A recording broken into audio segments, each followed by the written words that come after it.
as a storage operator, you don't want to be directly in that business day in and day out because you've got credit, you've got opportunity costs. Um, Typically, the investors in gas storage projects aren't looking to take commodity risk. Right. So, yeah, but it can be tempting. And, once you get into operation and you watch your customers' activity, you can see who's really on it and Right. who's managing their storage position really well and who's, doing something else with it. What about the physical limitations around whenever these swings happen?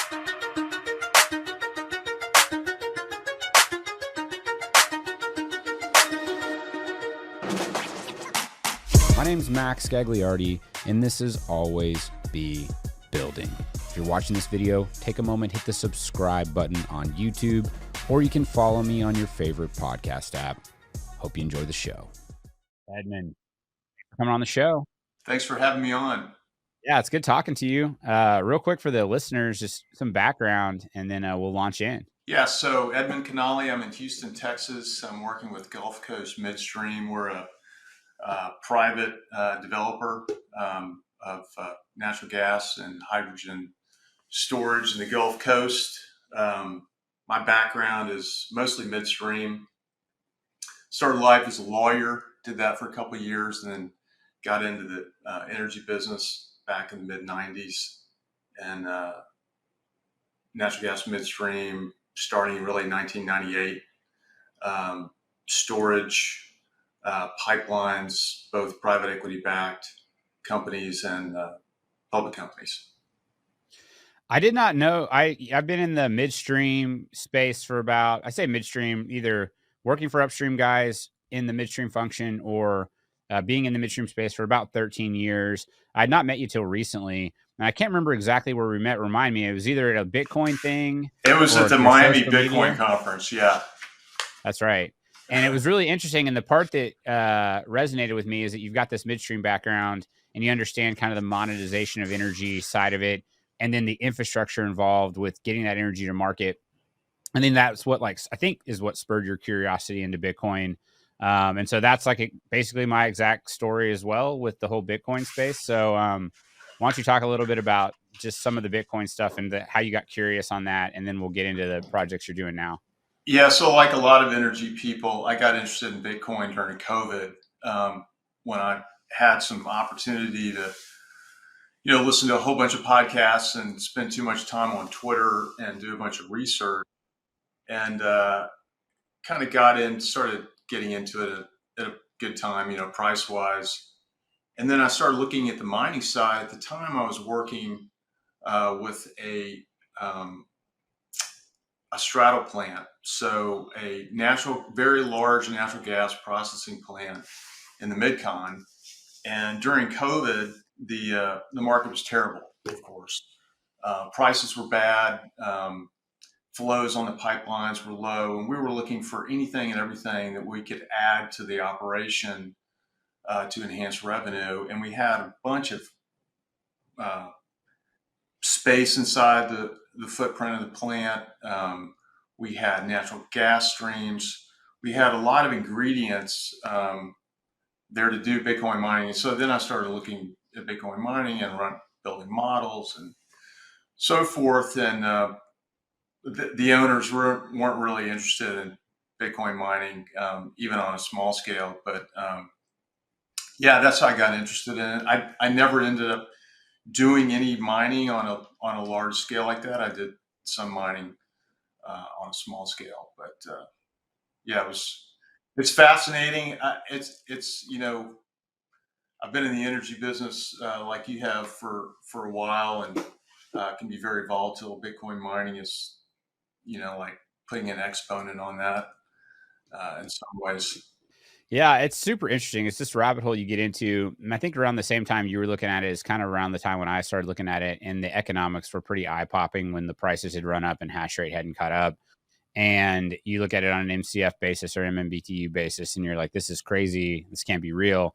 And then finding out that it was real, it's really interesting. It was a ton of CapEx at the time because the ASIC pricing, which is a very elastic market, in terms of the way that it moves, even more so than like drilling D&C capex, for example. Like, it's a good parallel. Look at drilling wells, and when prices go up, the costs go up, right? I mean, but they And don't go up as everybody quick. gets in at the same time.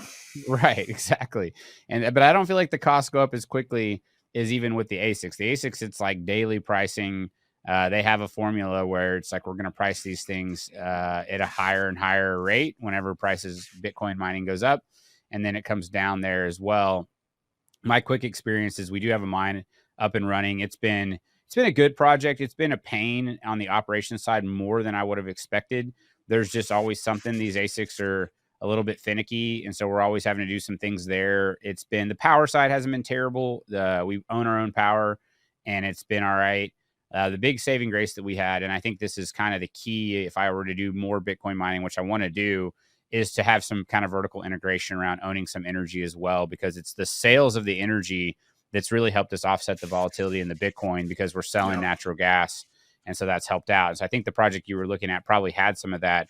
And I think you were going in the right direction, at least. Well, the way you're thinking. I mean, it sounds like you're long gas. You have a long gas position that you're going to monetize. Right. And that gives you some optionality. For this, we were going to be paying market prices for gas. And that just didn't, tough. It just didn't make any sense. And there was no way to hedge those small quantities of gas. And at the time, there was no way to hedge like hash rate. And I don't know if that's a thing now or not, but there were a lot of moving pieces, a lot of capital. None of the moving pieces could be hedged. And it's like, not sure what to do here. It's a lot of risk. It's a lot of risk, a lot of capital. It's interesting. And, but I want to get into what you're doing now in the gas storage side. It's a really fascinating space. Real quick, my history of being in the industry, I said it's been about 13 years. I have not seen for a while, early in my career, I was seeing some of the volatility seasonally in natural gas prices. It was kind of more of the, what you would think, right? Where you've got certain times of the year where the price in the shoulder months goes down, and then in the winter and the summer months, it goes up. And then there for a while, a good solid stretch, a good chunk of the last decade, it was just kind of flat a lot. There wasn't as much volatility. You did see it some, but it really wasn't as much of a whipsaw as it had been maybe historically. And then this last year, 2022, we really saw just some pretty, what I would call extreme volatility back in the natural gas markets. And you're seeing, and it was less predictable in some ways. Like the biggest thing that shocked me about last year was just like prices spiking when they did. It wasn't that they spiked. It was like shoulder months and prices were going crazy. And then this year, we've gone to the downside, and it's like winter months and prices are cratering. So it's been in some ways a little counterintuitive around when the prices moved, but seems like we're back to an era of more volatility. But just before I lead you into a bunch of questions, just high level talk about what you're doing and why gas storage today is interesting to you guys. Yeah. So, I appreciate the opportunity to talk about the project. So this is would be a new natural gas storage project in the Texas Gulf Coast, just southwest of Houston, actually.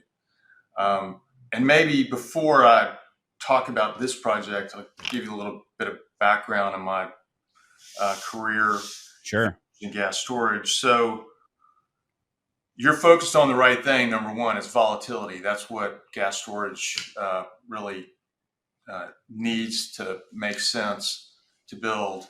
And that's what the customers use it for, typically, both operations and financial volatility.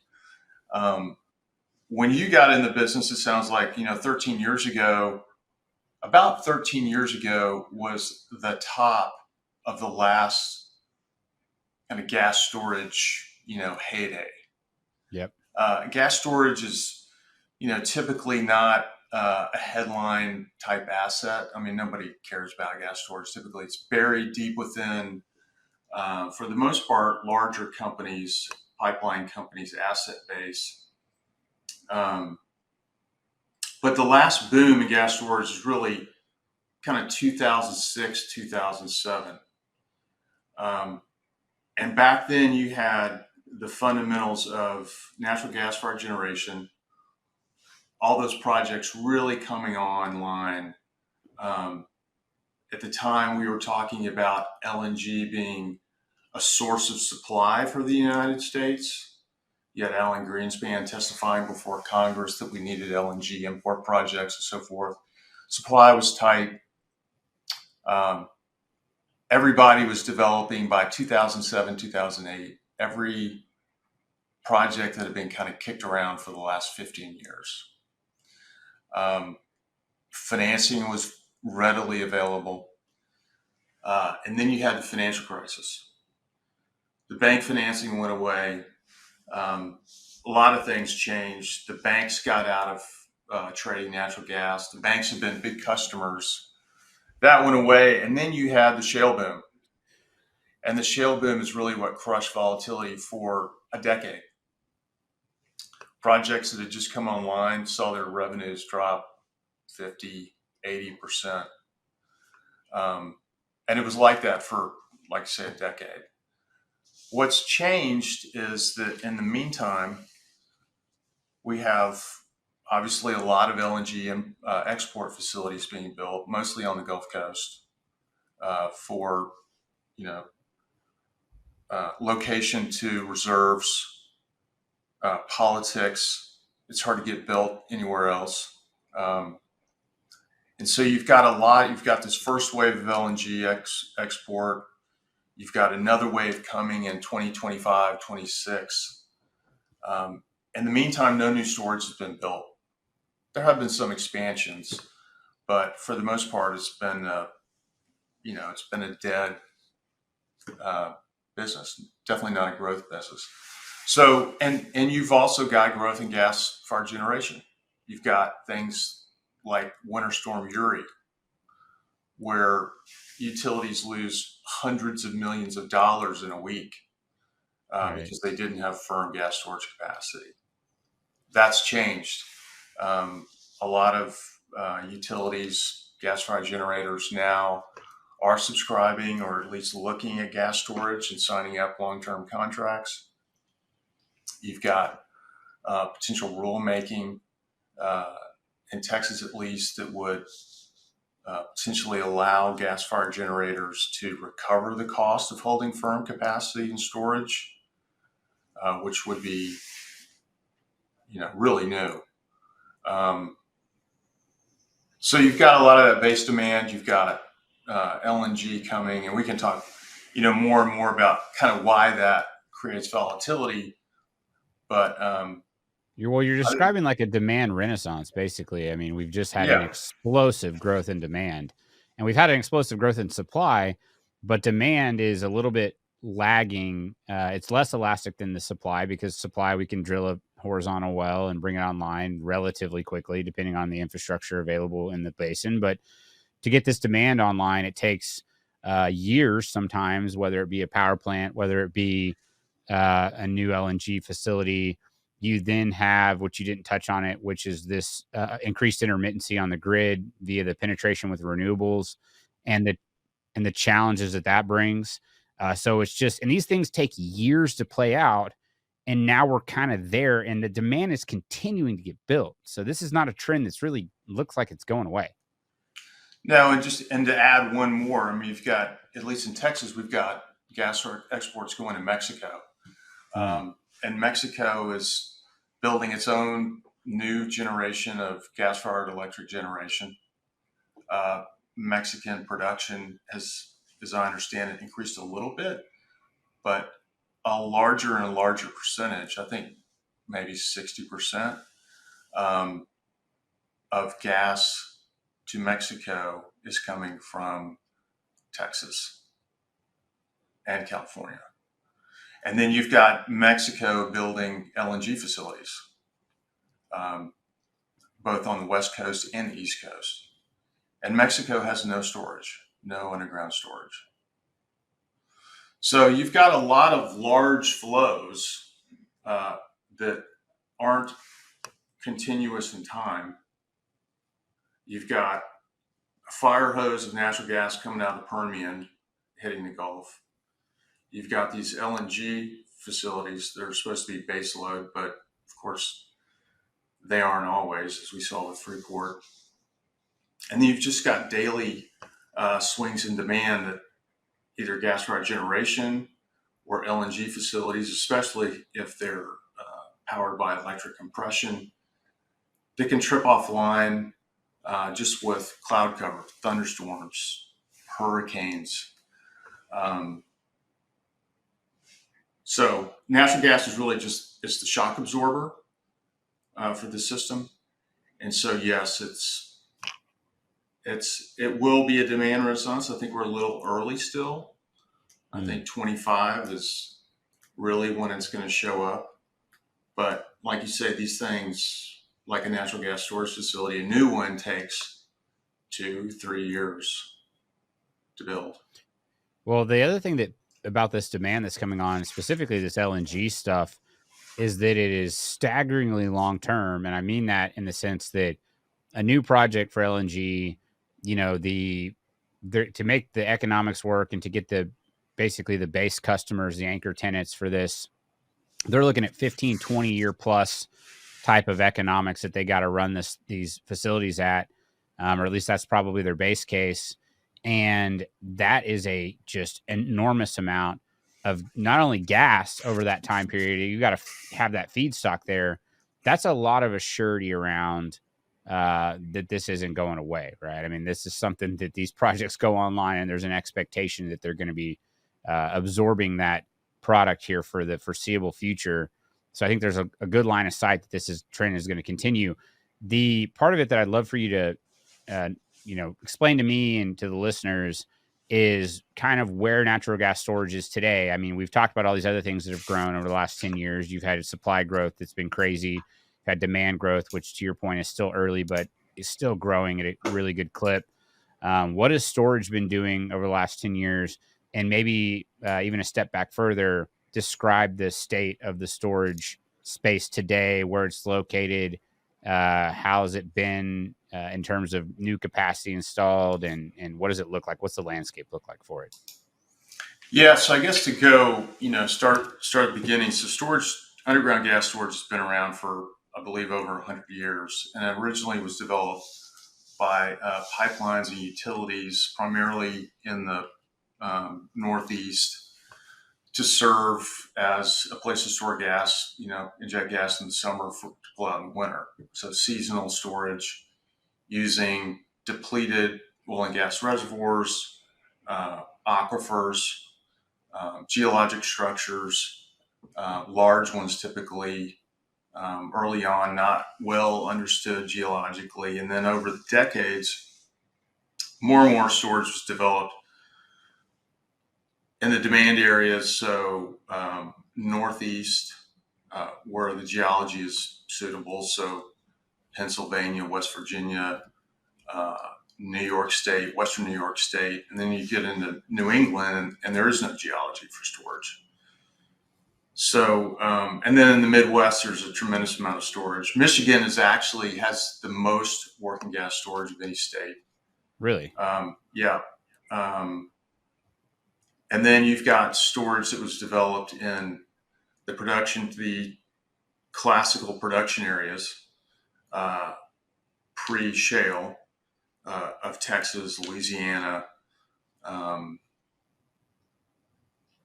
Oklahoma. So the pipeline companies, before unbundling, would use those to store gas and send it to the Northeast. It was more of a predictable, scheduled type market.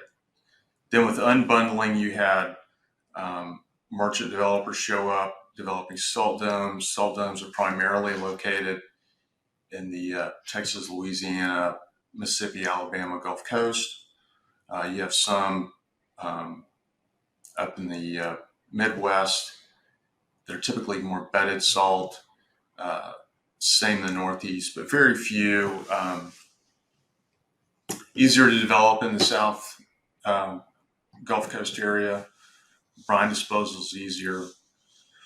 And then those kind of went through an evolution of ownership, where they got absorbed by larger pipeline companies. So most of the working gas in this country, and I believe this is true in Europe as well, that also has a very large amount of storage, underground storage, is most of the reservoirs are larger, depleted reservoirs, um, can be lower quality. Um, some of the newer facilities were developed where they're reservoirs with better geology, better porosity, permeability that you can turn faster, more flexible. And then you've got salt domes, which are the most flexible because there really is, I mean, it's infinite porosity, permeability once you create a cavern. And so that footprint is, really dictated by geology. That's not going to change. The geology is pretty well understood. And as these waves of development kind of rise and fall, different geologies develop depending on location and cost of service. I've been to a gas storage field as well as some NGL underground storage, natural gas liquids. It's not a big to do on the surface, right? I mean, it's like this is all these it's really hard to wrap your head around thinking about these salt domes, these underground storage. That was one of the things that struck me. A big part of this industry is like you have to imagine what a well looks like. It's like all these formations underground when you're talking about drilling wells, or if you're laying a pipeline system, you can't really see it. Same with this stuff. It's give just a sense of the size and magnitude of these underground storage facilities. Try to describe it to somebody that maybe not familiar with what this would look like underground.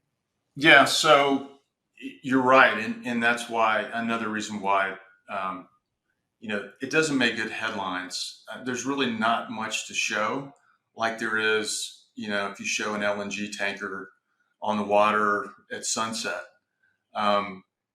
It's the surface facilities are compressor station, dehydration, gas treating, an office, a pipeline header system, and that's it. And a lot of times, those facilities may not be even up and running. You'll have periods where the different customers, depending on your customer mix, are offsetting each other's injection and withdrawal nominations, and the physical facility is not doing anything. And then you'll have situations where everybody's doing the same thing, and you've got all your compressors on, and you're withdrawing gas from either the reservoir or the salt dome as fast as the physical facility will allow. And that's where it can be pretty cool to be there. I mean, I remember the first time that I was standing on our, at our facility when all the compressors started running and the ground just starts vibrating, and you can hear the gas screaming through the pipelines, and it's a pretty awesome sensation to know how much energy is flowing out of the ground. And so underground, if you've got a reservoir, it can be, the physical footprint of the reservoir can be hundreds of acres. For a salt dome, you can be talking about 20 acres, 50 acres, 100 acres.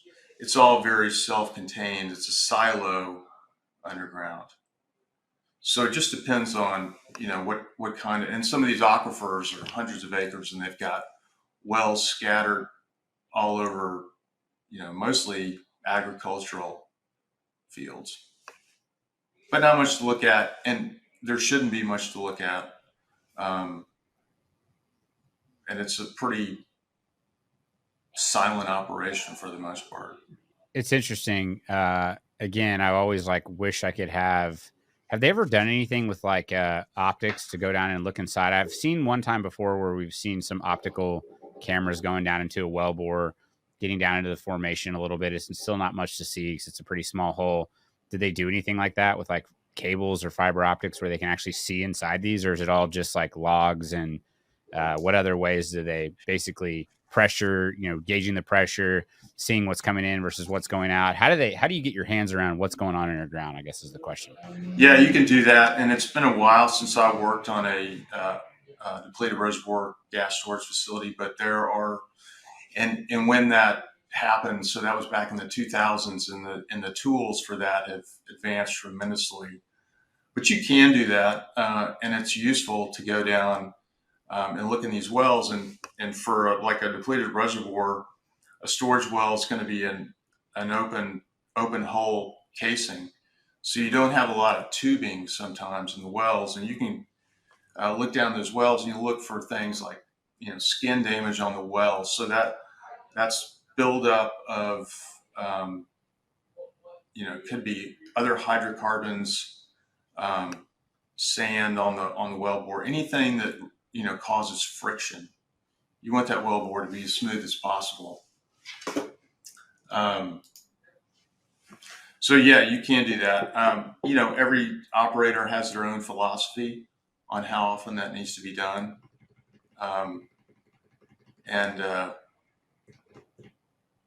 Yeah. It's just a curiosity question. Yeah, it's just a curiosity question for me.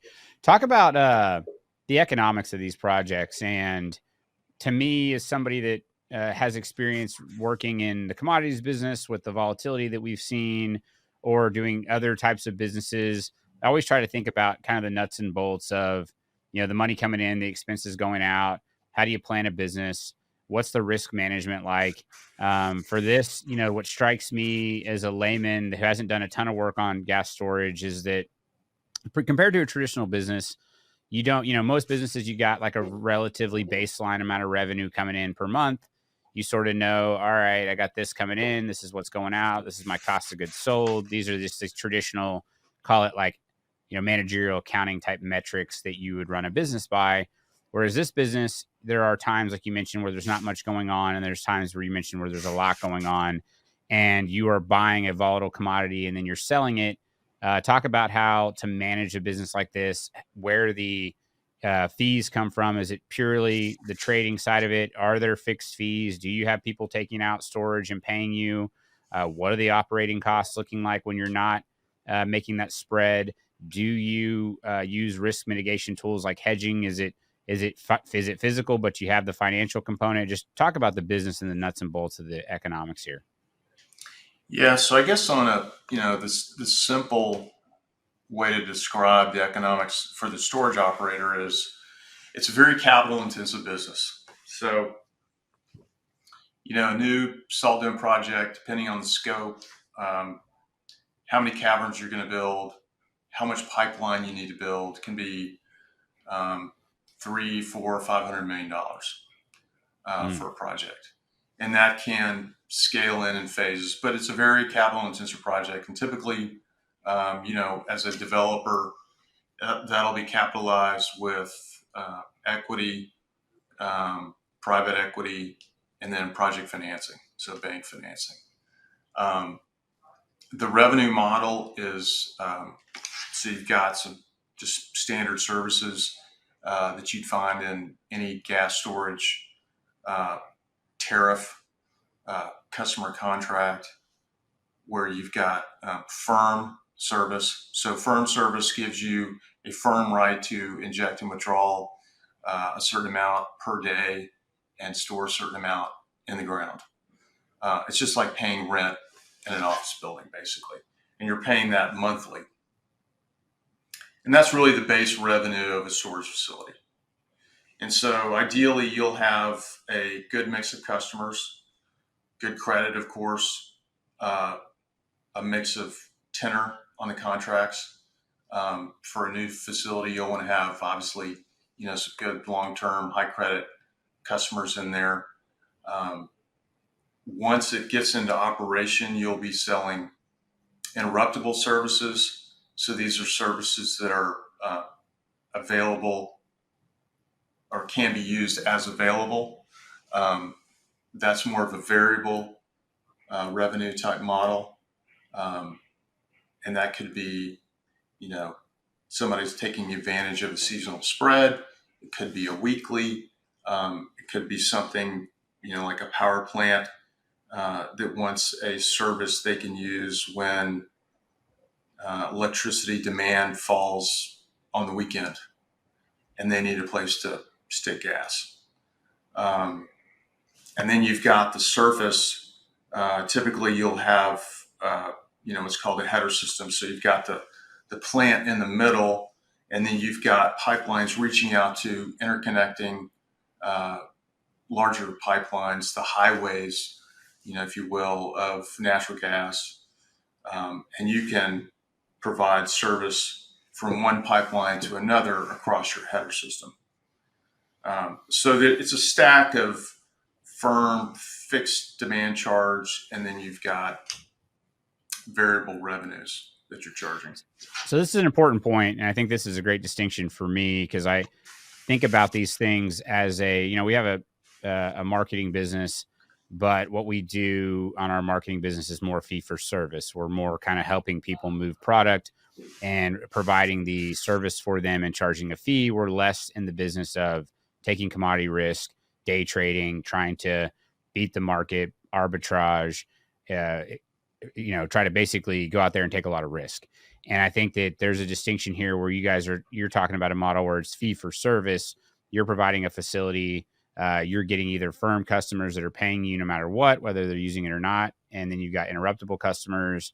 And that makes a lot more sense to me in terms of being able to wrap my head around it and understand the economics of these projects. Are there any gas storage operators that are building it truly just to trade and to take on that risk? Or is that a piece of some of the business where they say, hey, we got a marketing arm that's, yes, we have this firm customers. Yes, we have these interruptible customers, but we also have a trading part of the business where we're taking on risk? Or is that less common for somebody who's a standalone storage operator? Well, so I would say, across the board, that's definitely less common because most of the storage is owned by regulated pipelines and utilities, and that's really not their business model. Right. That is done in some independent facilities. It can be done kind of indirectly, where either the owner or even a customer can release their capacity or some part of their capacity to a marketer, and then it's just like subleasing your office space and taking a percentage of any profit they make. But as a general matter, we're not in the business of taking commodity risk at all. We're there to serve customers that are doing that day in and day out. And the risk that we're taking is to build and operate the project, and we're reducing that risk to as low as possible. It's got to be tempting though sometimes, right? If you see gas at like $1 something, or maybe there's like a geographical disconnect where pipeline maintenance or whatever, and cash prices drop to some ridiculous low. I mean, we've seen it. We do a lot of work in Oklahoma. We've seen gas trade at 50 cents, 40 cents. Certainly if you're in an area like the Permian, it could trade even lower. And if you did have some of that available capacity, I guess that could be a temptation to be like, we could get gas for $1 right now. Why would we not inject some? And then you got inventory. It's high capital intensity. Go ahead. Yeah. I mean, you're getting into the reasons why, as a storage operator, you don't want to be directly in that business day in and day out because you've got credit, you've got opportunity costs.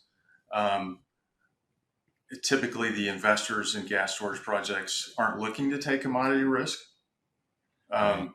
So, yeah, but it can be tempting. And, once you get into operation and you watch your customers' activity, you can see who's really on it and who's managing their storage position really well and who's, doing something else with it. What about the physical limitations around whenever these swings happen? So for example, if there's a big weather event and, or for example, like I mentioned earlier, there's a price depression event where there's a maintenance event or something happens and prices crater. Is it ever an issue where you've got too many customers saying, I want to inject or I want to buy gas and store it, or too many customers saying I want to withdraw? Or does the capacity, do you have enough compression and things like that to be able to basically meet as much as you would need? Am I hitting it on anything there? Does that ever happen? Yeah. No, you are. I mean, so when you construct your portfolio of, firm and all the other various interruptible type services, you're building that customer stack and your obligations to serve that based on your physical abilities, your capabilities. And so there's a lot of art and science that goes into how do you optimize that without overselling. Right. If you were to oversell it, it could be very expensive to the customer. I mean, to the operator. Do they want like performance language typically? I'm more familiar with midstream operations. And I think one of the major challenges with midstream is that you are expected to build to the peak. And what I mean by that is that operators want you to have enough capacity to where whenever, they bring on a pad or whenever things are blowing and going, you can hit that peak need for capacity. But then as we know, things decline in midstream. And so you have to balance it between, I got to build enough to meet the demand for whenever the volumes are high, but I don't want to have it overbuilt for when the volumes are lower. And you do things like performance guarantees. If the producer has a good midstream contract, they get guarantees around pressure, they get guarantees around flow rate, things like that. You get things like, reserve capacity. You have language like clawbacks, for example. If someone's not using that capacity, you can maybe claw it back. I mean, are these similar types of structures that you see in these storage deals? I'd say that, you definitely have standard language in a tariff on rights and obligations for the customer and the storage operator. I think where it's different than like a gathering and processing asset is, for a gathering and processing asset, you're building to the peak of what the producer thinks they're going to do. Yeah. And they may do that, they may not do that, they may do more than that, and then it's going to decline. For a gas storage business, you're building it to what the market says it's willing to contract for on an ongoing basis. And so you're going to build to, whether it's all the above, maximum withdrawal capacity, injection capacity, storage capacity. You're going to build to meet that firm contracted demand. And you will be able to serve that demand. Right. Notwithstanding a force majeure event of some kind. Unlike a G&P asset, this is really a volatility engine. I mean, this is all it really is for, is to serve those peak needs. I mean, that's what we exist for. When everything, hits the fan, right, everybody turns on, you have to be able to serve that peak need. And then a lot of times, most of the time, that's not happening. And you're looking for ways to fill that capacity with people that see shorter term opportunities. What's like the typical term on these engagements? Is it like a seasonal thing, a yearly thing? Can you get people to sign up for like 10 years of firm, or is it more like you're lucky to get 1 year? Just give a sense around kind of market for the terms of these engagements. So it ebbs and flows depending on back to demand.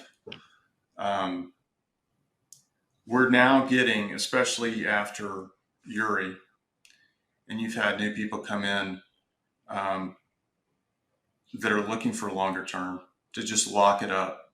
Mm. You're seeing, where maybe a long-term contract 5 years ago was 3 years. Yeah.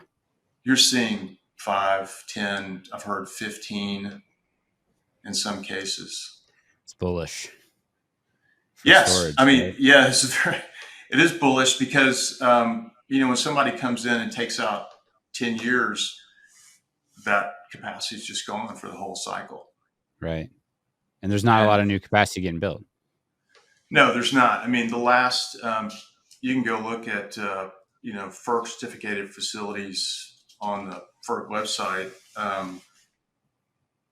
And I think the last one I saw was updated like 2016.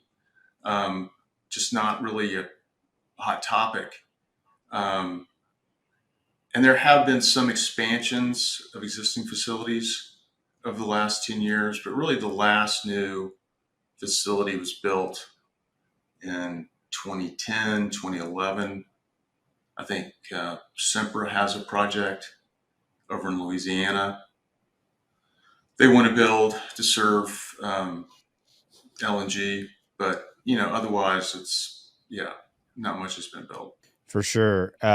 Just the appetite from the financial world, because I know a lot of these, you mentioned it's high capex and investment, probably, a typical GNP asset, you're lucky to hit a break even in 5 years. That's a good project. If it's a really good project, maybe you hit it in 3 or 4 years, but there's a lot of capex up front in GNP. What do the payback periods look on a great project? And we're going to get into like what makes a great project here in a second. I'm kind of leading into that line of questioning. And then what do you see from like a financial sponsor appetite or a capital markets appetite for these types of projects? So I'd say that, depending on what kind of metric you want to look at, a 7-year payback or less is good. You're talking about a lot of capital that you can deploy. You're going to have long-term customers with good credit. Otherwise, it won't get built, most likely. Right. So it's attractive from that standpoint. The investors can be private equity, infrastructure funds,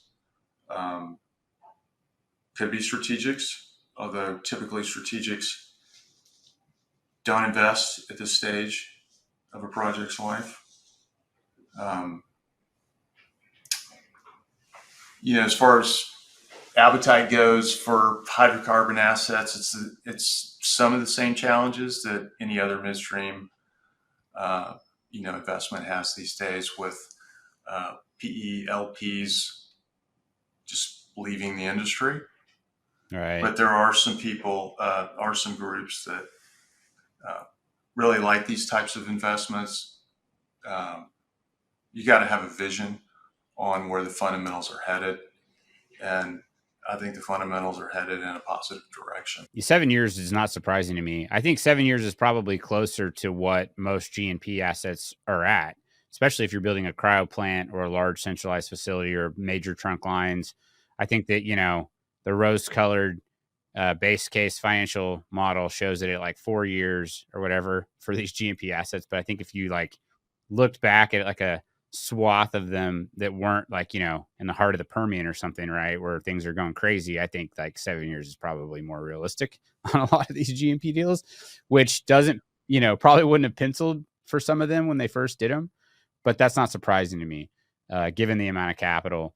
Is it chicken before the egg around getting commitments? Like, is it like a long-term pipeline, long-haul pipe, where you basically have to have these MOUs or letters of intents or anchor shippers or people that are willing to sign up for this signed up before a project can even get green lighted?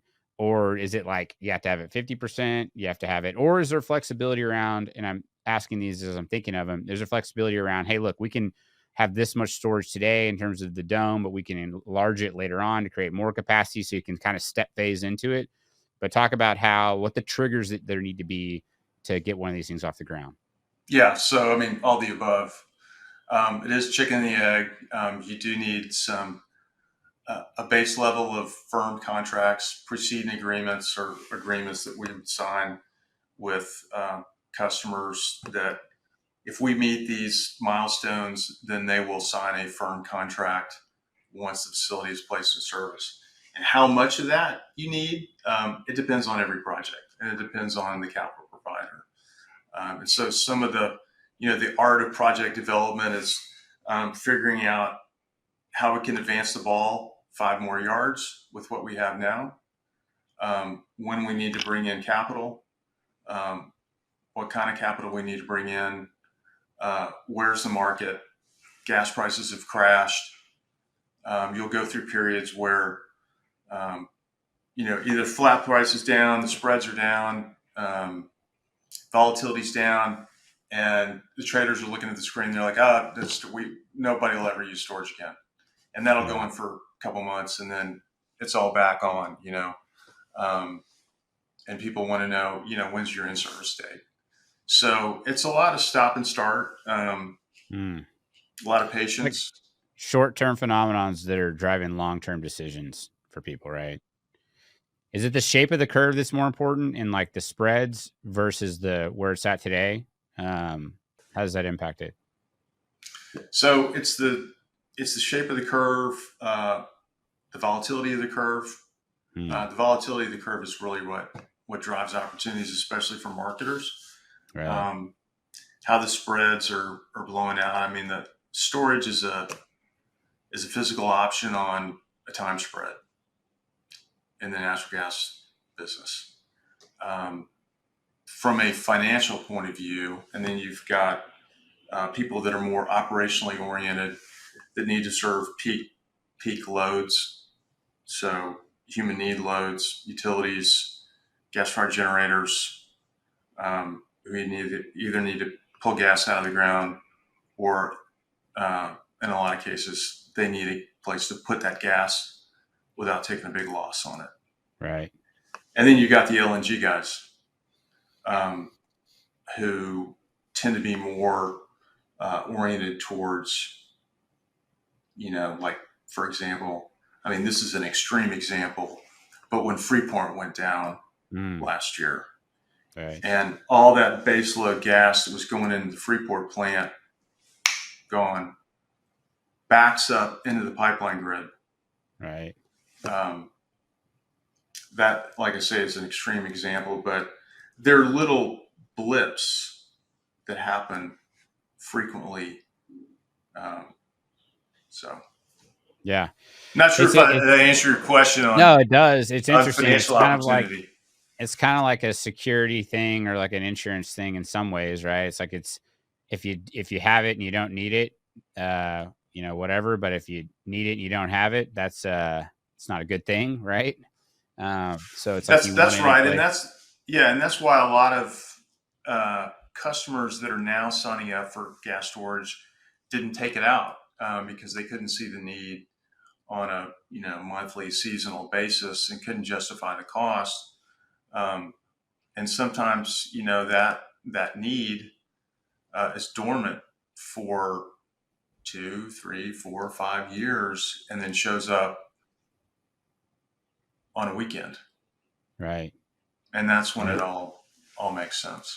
And it's usually like a big deal too when these things happen. I mean, Uri is a great example, but it's not like when you need it, you really need it sometimes. I mean, it's like you really need it. Relatively catastrophic for your business if you don't have it.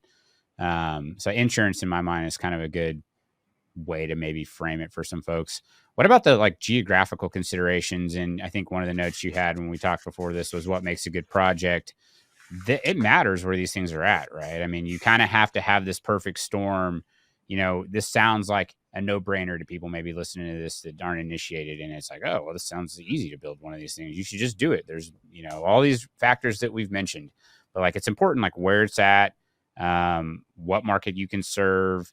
I mean, that's got to be a huge component to getting one of these done, right?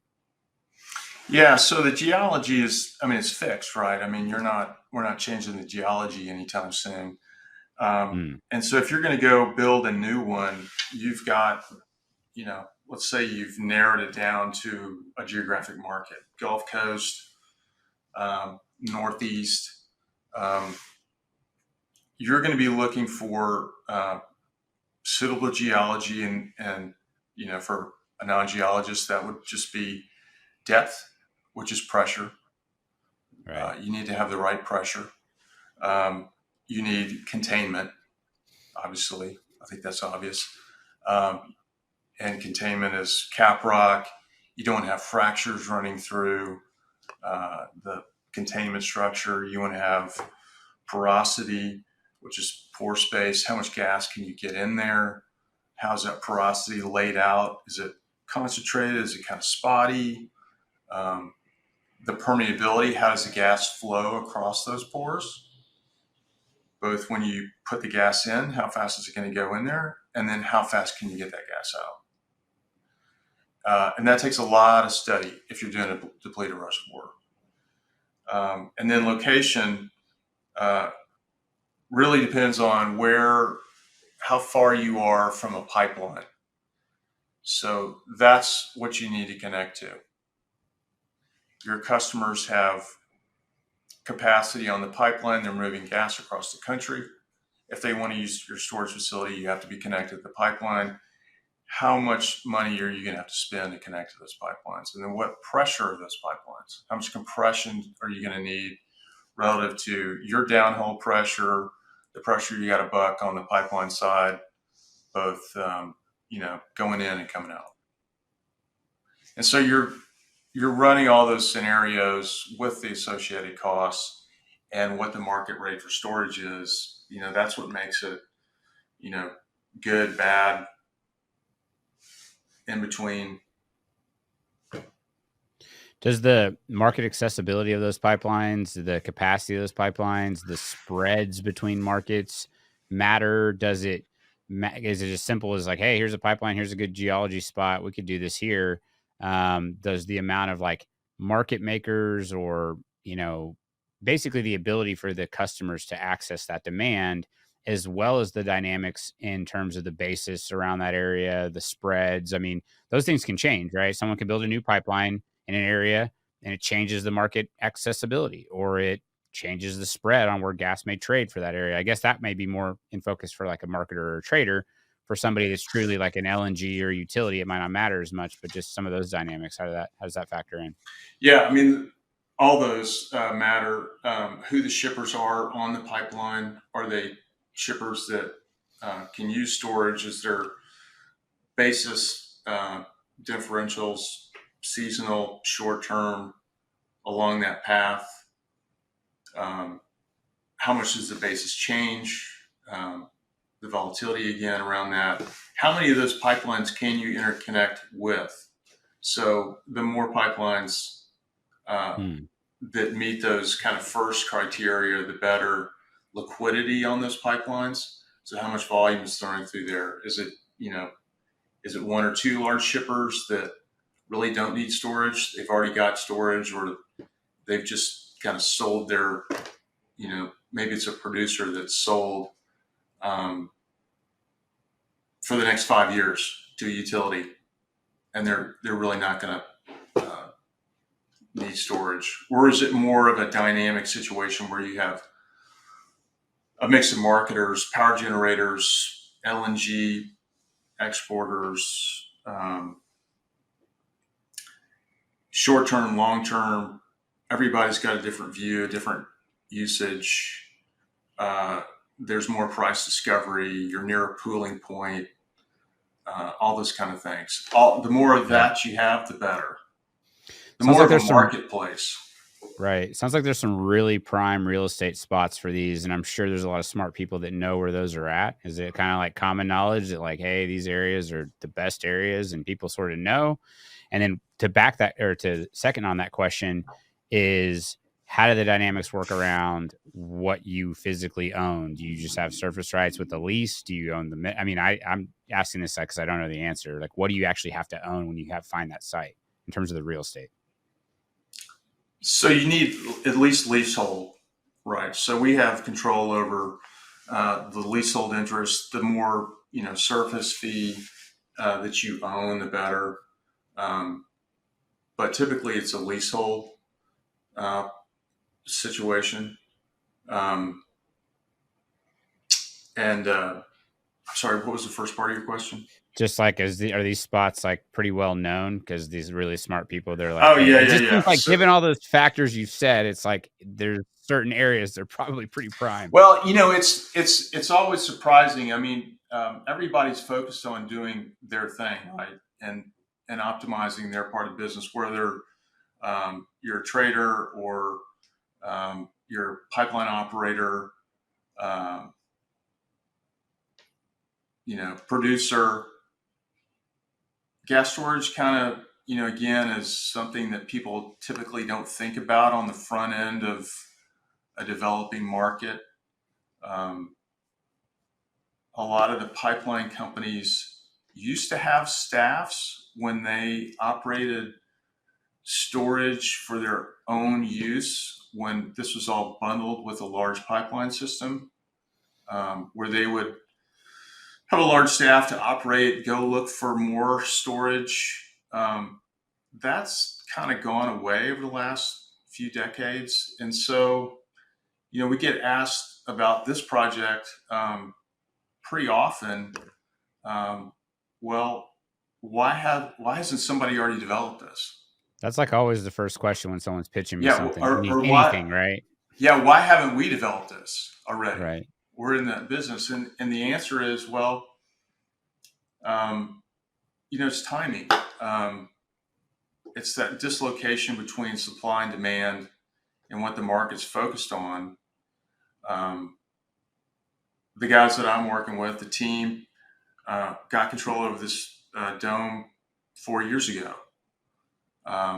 looking at all kinds of different possibilities, actually, other than gas storage, CO2, hydrogen, Right. NGLs. Those are all still possibilities. But,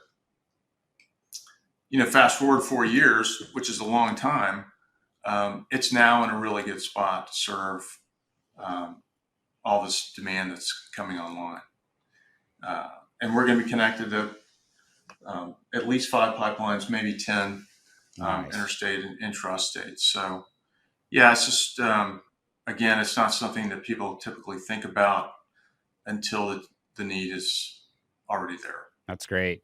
What about the environmental headwinds around this stuff? Is it like a long haul pipeline? Do you guys have any of that opposition where, well, like for example, LNG, they always get activist people coming after them, or is there anything like that with storage, or is it kind of under the radar?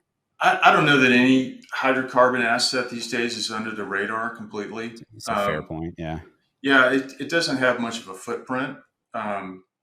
So, to that extent, it's just You're not laying a 500-mile pipeline where it goes through a bunch of different jurisdictions and courts and things like that. The regulatory side, how difficult is it to get these things approved?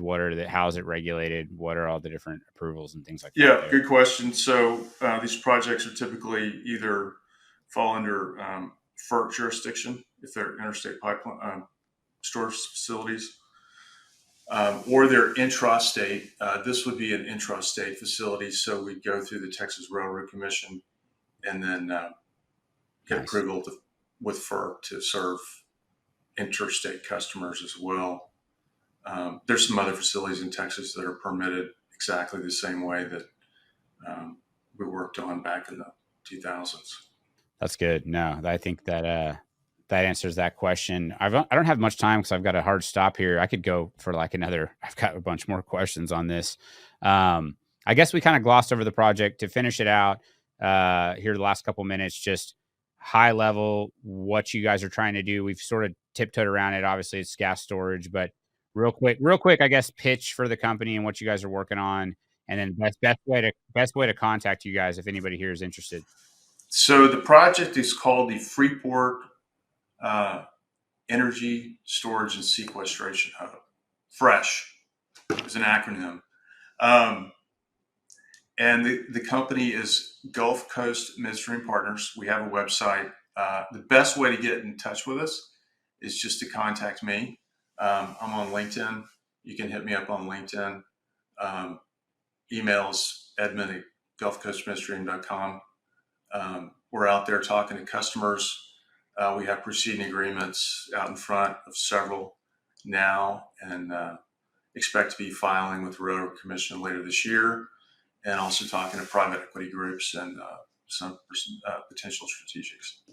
So I really appreciate the opportunity, Max, to talk about this.